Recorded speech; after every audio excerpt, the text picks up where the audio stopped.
your boyfriend or whatever left you for your secretary, you borrowed $1,000. And how old were you when that happened? Well, I was 23 when I started the Corcoran Group, or the Corcoran Simone Company was my first business. And I was 29 when he married my secretary. Okay. By the way, Daymond John, it's a pleasure to be here. You know, you're my favorite shark. I think you're so handsome and brilliant. And I was really excited to talk with you today. You didn't give me a chance to say thank you for letting me come. That is impressive because I know that I am your favorite shark. I do know that, but all the rest of that, you have a great way of making people either feel like shit or feeling special. So thank Yes, you. it's so true. But you're always in the good category. You're at a point at 29 years old where I would think, like most of the women that I met, they're saying, I have to really start considering what I'm going to do over the next 5 years because most likely be a mother. What was going on in your mind that made you feel like you can do this? You can start your own business against those type of odds. I know you came from a family of like 2,000 kids. You exaggerate, my dear.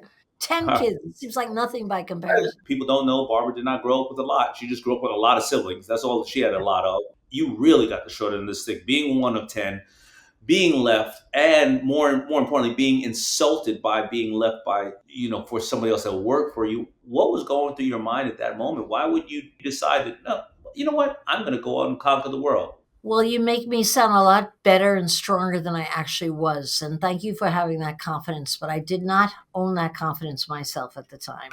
All I had in my mind was, is she prettier than me? And she was. She was 5 years younger than me. He was 10 years older than me. So he was 15 years her senior, 10 years my senior. And she was a lot prettier than me and more charming. And that's the part that bugged me. I wasn't thinking about business. I wasn't thinking about children. I was just thinking, why would he pick her over me? And I was heartbroken and it blew my confidence. I really didn't have confidence for about a year until I just kind of got mad enough, I guess.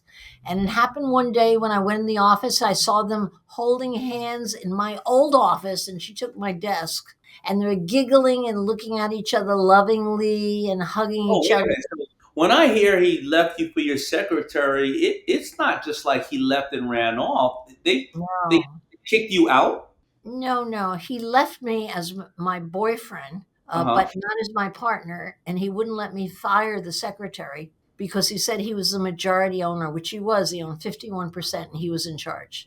And so I lived with the two of them for a year, watching their happiness when I couldn't find a man to marry fast enough.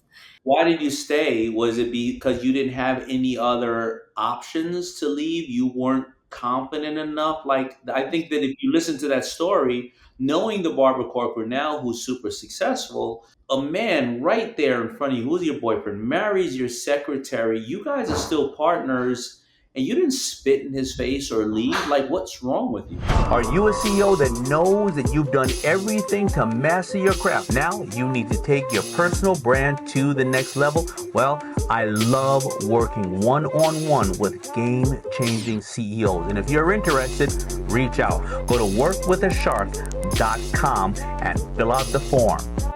Now, back to the video. Well, there was a lot wrong with me. And remember, he had found me at a diner. He told me I could make something of myself, which I didn't know. He loaned me the $1,000 to start the business. He believed in me. He took me out of my hometown of Edgewater into the big city. He made me a success, or as I saw it, he made me the success I was already very young. And I thought I would be nothing without him. So it's easy to say, kick up your heels and get the hell out of there. But it's something else to gather your skirts about you and get your confidence under you and walk out the door. I did not have that confidence. At least I got to the point where I walked in one day and took control of the circumstance.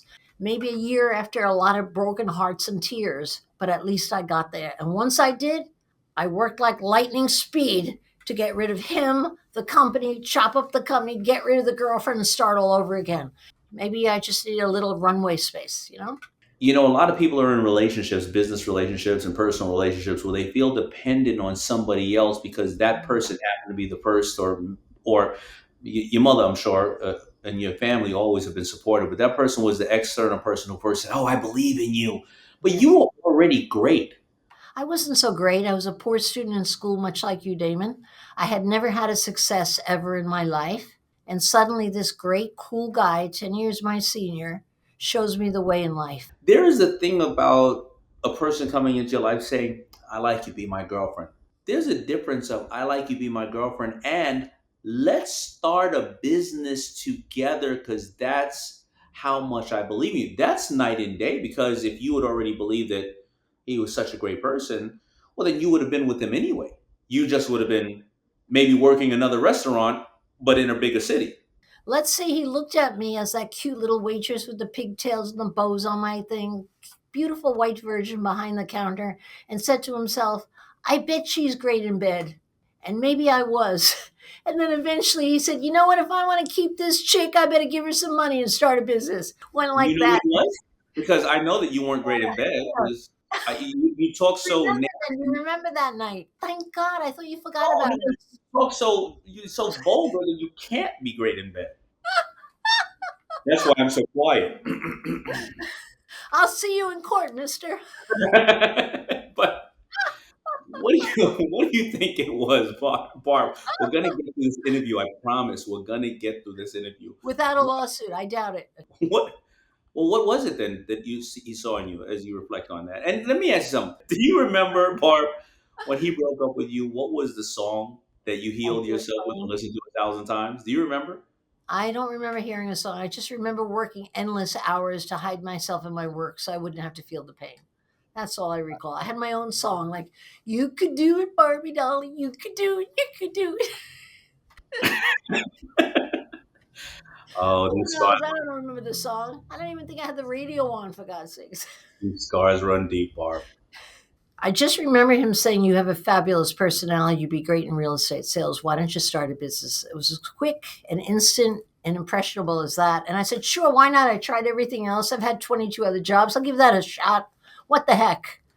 I was more surprised than he was when I found out I was good at it. In the 22 jobs, were you good as a waitress? Were you good as various other things? Did you make more money? Did you have more return customers, better tips, and various things as in a year? Always. I always made money as a waitress. I always made money in any kind of a sales, front forward, dealing with people position because I really love people. Even the bad ones I love. And I get a kick out of them. And so when you naturally like people, you tend to do well with them, you know? If you're a CEO like I was, where I mastered my craft, but I know that I needed to master my personal brand, well then, you've come to the right guy. I love working with CEOs that are already game changers and just need to take it to the next level, but nobody out there has experienced what they have experienced, and nobody out there can take them to where they want to go. Well, I can. And if you want to find out more about it, reach out. Go to workwithashark.com. And thanks for watching. And make sure you subscribe. Peace.